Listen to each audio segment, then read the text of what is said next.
Hey everyone, and welcome to another video. Today I'm going to be talking about Children of the Sea, a 5-volume series written by Daisuke Igarashi and released in English by Viz Media.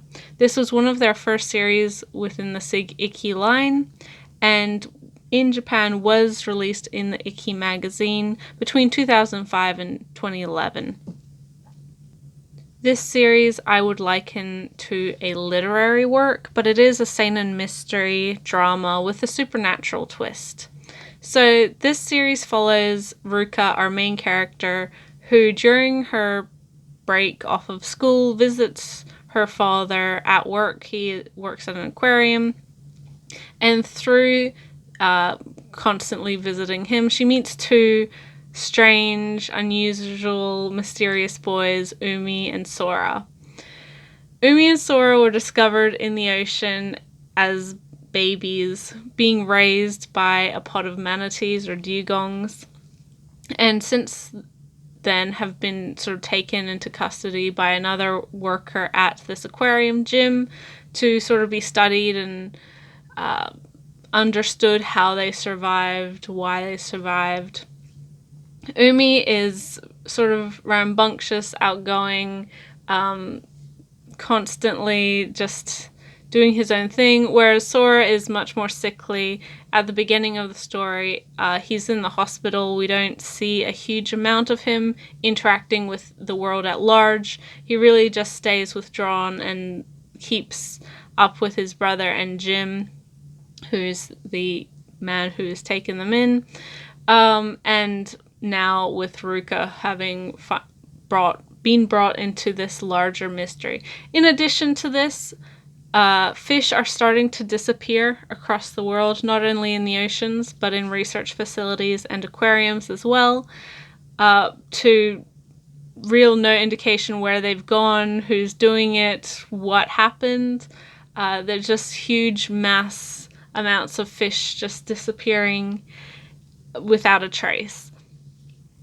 So these two stories, or these two events, are very closely intermingled in this particular story, but I'm not going to get too into it because that's a great part of the mystery.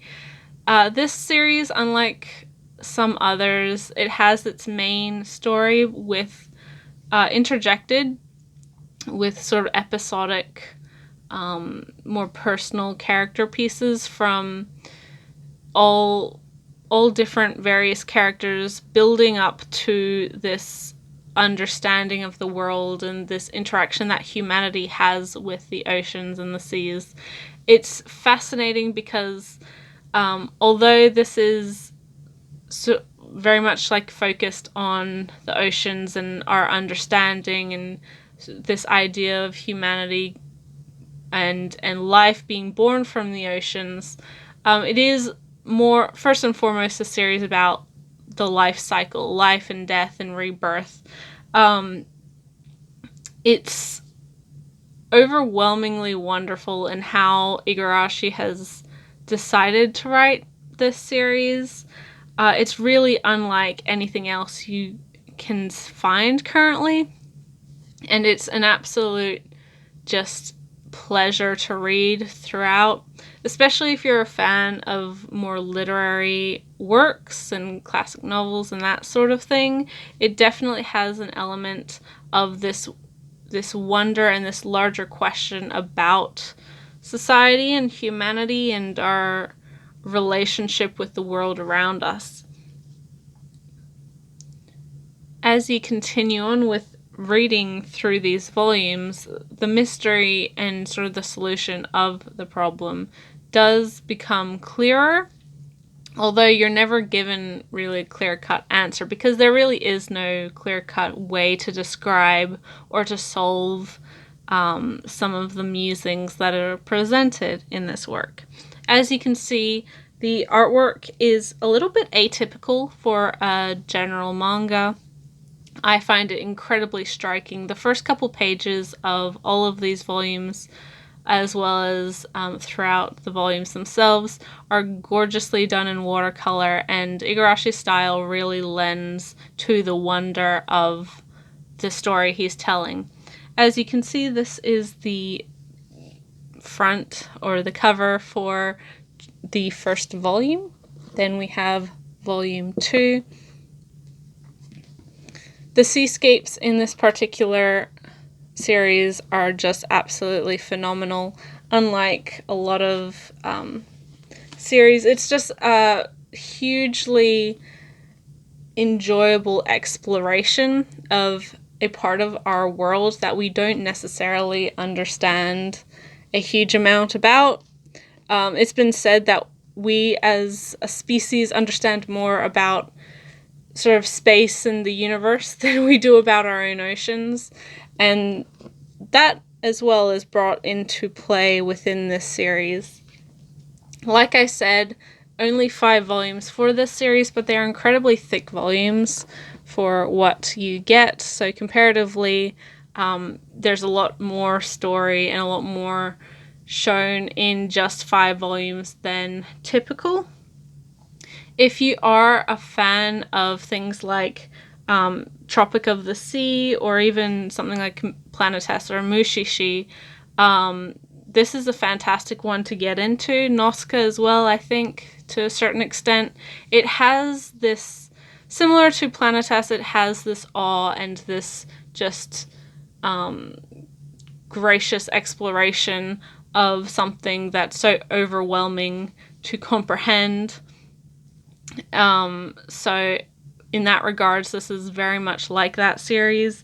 Tropic of the Sea and Mushishi similarly have this awe and respect for the world around us and nature, whilst having a supernatural twist to it.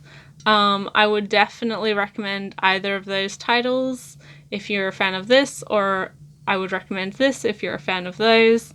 I find this book, or this series in particular, stronger than Tropic of the Sea, but it does play with a lot of similar ideas, so I do think they are very closely connected.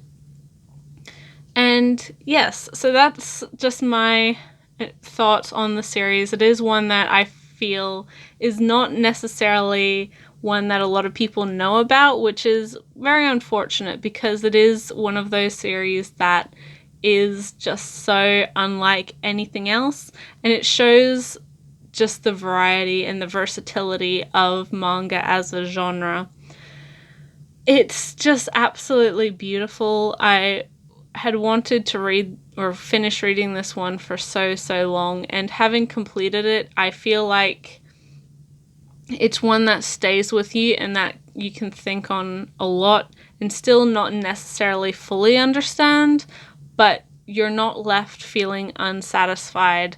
There's definitely a level of intellectual satisfaction comparatively to maybe emotional satisfaction in this series, and it's just done so masterfully. So I think Igarashi, I would love to see more of his works available in English.